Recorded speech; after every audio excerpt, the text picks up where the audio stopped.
What if the Boston Celtics are hiding a decision that could reshape their entire season?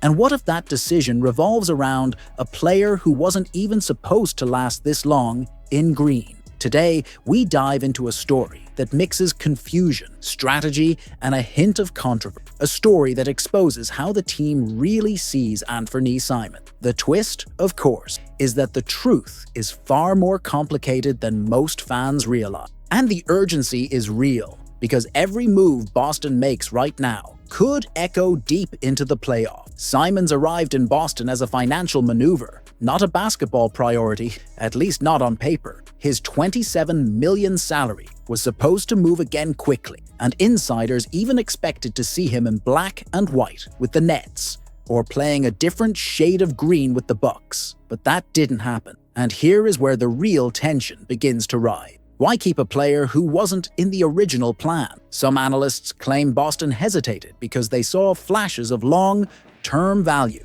Others argue that the offers were simply too weak to justify a deal. The Celtics are deep, confident, and financially prepared, which means they can afford to wait. Think about it. Boston has no pressure to escape the luxury tax. They already budgeted for it. They already avoided the dreaded second apron. So why would they ever attach a first-round pick just to move Simon? Some insiders insist that Boston wants to protect those picks for bigger swing, real championship-building people, not efficiency guards who are still figuring out their role. But there is a spikier angle that most people avoid. What if Boston actually sees Simons as a backup option for the future, a hedge against injury, or an unexpected playoff collapse? His shooting is elite, his scoring comes natural, and his contract expires soon enough to give Boston flexibility. Here is where the pressure shifts. For Boston to justify keeping Simons, he needs to evolve. Right now he scores well, hitting almost 15 points a night with excellent efficiency, but he stops the ball too often and doesn't create enough for others. That is a problem on a team that thrives on quick decision, constant movement, and trust. Some experts believe he is only a few adjustments away from becoming a lethal weapon in Boston's system. Others argue that his style simply clashes with what the Celtics need in high-level playoff moments.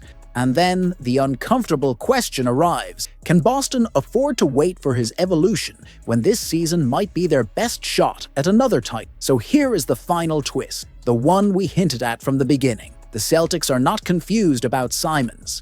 They are not desperate, not cornered, and not rushing. They are calculating, patient, and willing to wait for a move that truly strengthens their title window. Whether Simons becomes part of that move or becomes the move itself, that is the mystery shaping Boston's future right now. What if the move that Boston needed the most slipped right through their fingers? And what if the reason behind it exposes a deeper problem hiding in plain sight? Today, we uncover the story of Anfernee. Boston entered the offseason desperate for reliable size in the middle. Porzingis was gone. Al Horford walked away. Suddenly, the league's defending champion was thin at the one position they couldn't afford to ignore. Day'Ron Sharpe, a young big with energy, strength, and untapped potential, became a top target. But here comes the twist that complicates everything. Boston could only offer the minimum. Sharpe, wanting stability and money, signed a 2-year deal with Brooklyn before free agency even opened. Look at the numbers. Sharpe is averaging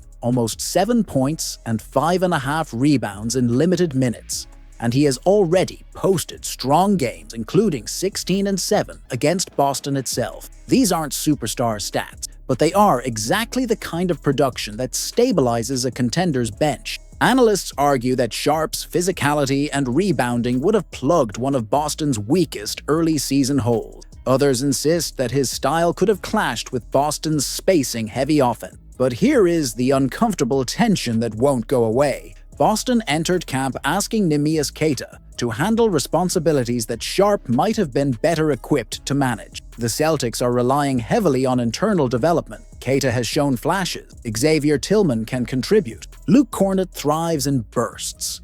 But none of them offer the combination of youth, strength, and upside that Sharpe brings. That creates a deeper question. Is Boston gambling too much on hope rather than certainty? This is the kind of roster tension that can backfire in April when matchups become brutal and every possession becomes a war. Rival fans already mock the Celtics for letting an affordable big slip away. So here is the truth hiding underneath all of it. Sharp could have been a Celtic. He could have battled for the starting role.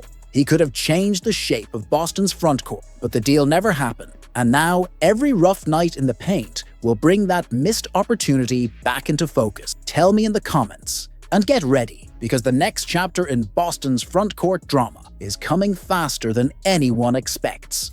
What if Boston's entire championship timeline almost collapsed before our eyes? And what if the player who nearly walked away was the same one who helped deliver Banner 18?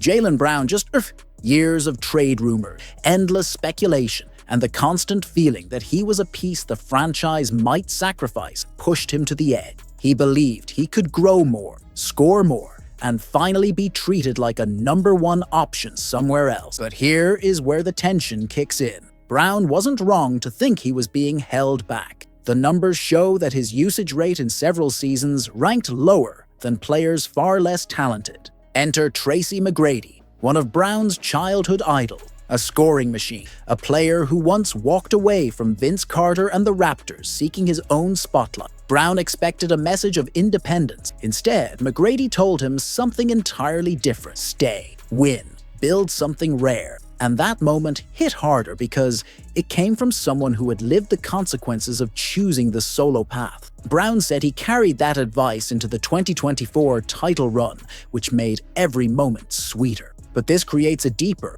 more uncomfortable question. Did Boston unintentionally rely on an outsider to save their future? And if McGrady hadn't stepped in, would Brown still be wearing green? Brown admitted he felt restricted. He felt like his scoring potential wasn't fully unlocked next to Tatum. He felt that every mistake was magnified and every success was shared. And you can read between the lines. He wanted more freedom, more shots, more responsibility. Fans argue that he has always been the emotional engine of the team, the one who steps up in chaotic moments, the one who takes the toughest defensive assignments in the playoffs. The Celtics may have won the title, but the long-term future of their star duo remains fragile, unpredictable, and full of unanswered questions. And now I want to hear from you. Do you believe Jaylen Brown will finish his career in Boston, or is this only a temporary piece before another storm hits? Tell me in the comments, and get ready, because the next chapter of this story, the Maine Celtics just added former Nets starter Keon Johnson, a player who averaged double-digit scoring last season and suddenly found himself without a home after Brooklyn's chaotic offseason. This is a rare chance, a low-risk, high-reward swing that could change Boston's depth chart faster than anyone expects. And there is something deeper in this story that most fans have missed. Stay with me, because we are heading toward a twist you will want to debate. Keon Johnson was not a bench warmer last season. He started 56 games, put up more than 10 points a night, attacked the rim with confidence, and showed flashes of being a real rotational piece. Then Brooklyn cut him in a shocking roster squeeze after loading up on draft picks and incoming contracts. Those numbers matter, especially for a team like Boston that needs affordable wings to stay competitive. But the real question is, why would a young starter suddenly become expendable? There is more drama here, and the ripple effect is just starting. Boston's G League system has become a laboratory for hidden talent, and losing Wendell Moore Jr. to Detroit's two-way deal created an urgent hole. Johnson fits perfectly into that gap. Maine already runs a system built around pace, spacing, and guard-forward versatility. Johnson's athleticism and downhill pressure add exactly what they lacked. But here is the cliffhanger. Is Boston simply taking advantage of a roster casualty? Or do they see something Brooklyn failed to develop? The injury issue is where the plot thickens. Reports say Johnson dealt with physical setbacks in the fall, which might explain the Nets' decision. But he is healthy now, and Maine gives him a stage to prove it. Remember, he was a first-round pick, part of multiple high-profile trades, including the blockbuster deal involving Damian Lillard. Teams saw value in him. The question is whether Boston can unlock the version of Johnson that once made front offices treat him like a rising asset. And if they do, who gets pushed out when he forces his way back into NBA conversation? Keon Johnson arriving in Maine is not just a G League transaction. It is a window into how the Celtics keep reloading without spending big. It is a gamble, a test, and maybe a preview of the next unexpected contributor Boston pulls from the shadows. Now I want your take. Do you believe Johnson can fight his way back into the NBA through Maine? Or is this just another temporary stop in a turbulent young career? Let me know in the comments, and get ready for the next update, because the Celtics pipeline might have more surprises coming.